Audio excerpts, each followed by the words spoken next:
Pilipino, hindi ka nakakaintindihan.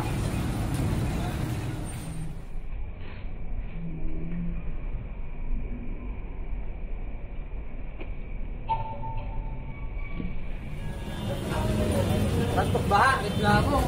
Hindi pinapagawa ng barangay.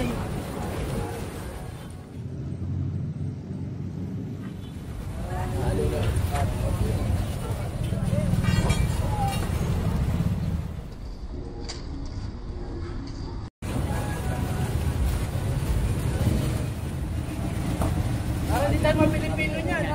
Kaya doon na kayo, kuya. Hindi kita nyo may ginagawa.